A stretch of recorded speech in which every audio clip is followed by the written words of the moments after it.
Hi everyone, Leo here, and with this video I would like to talk with you about modeling and profiling, especially discussing what are the advancements that we need from both the technologies in 2026 and the potential new units to expect. Let's start.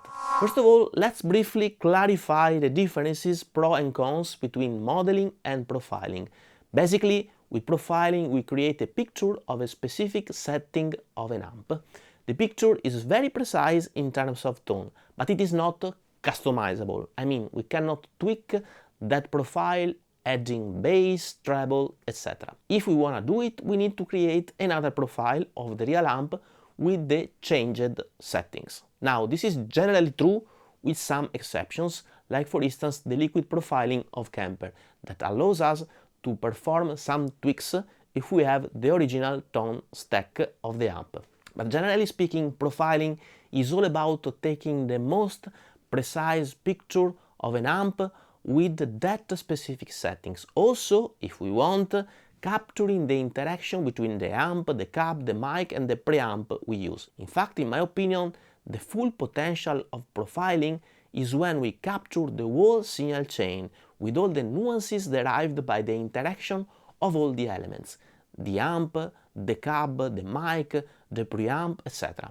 Here it's really where the magic happens, in my opinion. On the other hand, modeling technology is all about mimicking in the best way possible each component of an amp with some mathematical formulas, so that at the end we have a very customizable copy of our amp with all its knobs, being then able to tweak it and customize it as we want.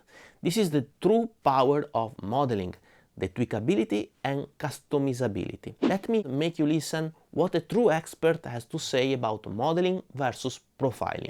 With Amplitude, before all the ToneX scenario, what we were doing was classic modeling. I mean white box modeling, meaning white box means that you have to know what's going on inside the amplifier in order to create the model. So you have to look at the schematics. You need electronic engineers that understand the schematics, understand each stage. They understand how they stage interact together, which is very important. Very important. And then they transform this into a mathematical big chunk of expressions. With those expressions, that then you transfer this mathematical processing into DSP algorithms, and then you check the way it sounds. It never matches the original amplifier. Too bad. It never works first shot. So you start to do a sort of, back and forth with the product manager that has good ears, checking the amplifiers with the model measurements, instrumentation measurements and listening tests, and you arrive to a model that sounds pretty close to the amplifier, but not identical, but pretty close.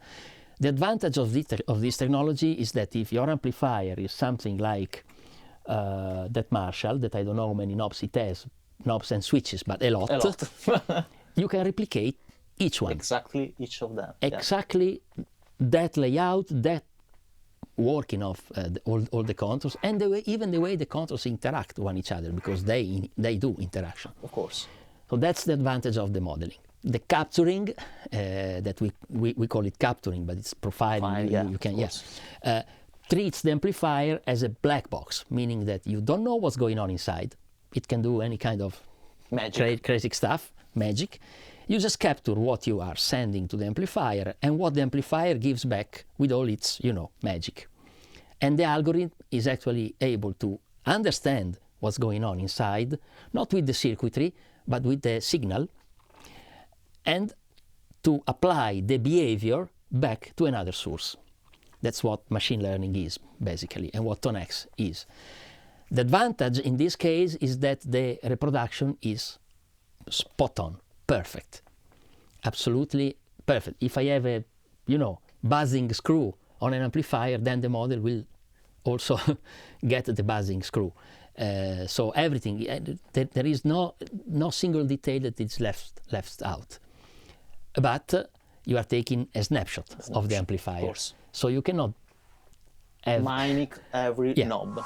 Now, having clarified that, the current situation in the market is pretty, messy. If we look at the modeler, we have Fractal Line 6 Boss, Fender. If we look at the profiles, we have Kemper, IK Multimedia and NAMM, where NAMM is more kind of an open source software platform that any brand can adopt. And then we have some hybrid solutions like Neural DSP, Ottone, NewX, Valeton, Dark Glass, Matrixbox and some other units, which offer both profiling and modeling. Now, let's take a look at the pure modelers. Here, what I really think it is necessary in 2026 and looking forward is to expand the tweakability of these units. If we look at the most expensive units, Fractal is the king of tweakability. I have counted more than 60 different parameters.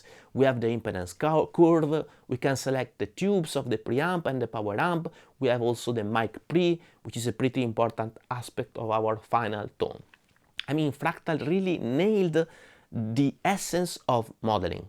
The real pro of modeling versus profiling is tweakability. Therefore, a good top-tier modeler must have at least the most important parameters, the impedance curve, the tube, the mic pre, etc. These are must-have for 2026 and looking forward. You know, the general consensus is that all the modelers nowadays sound equally good.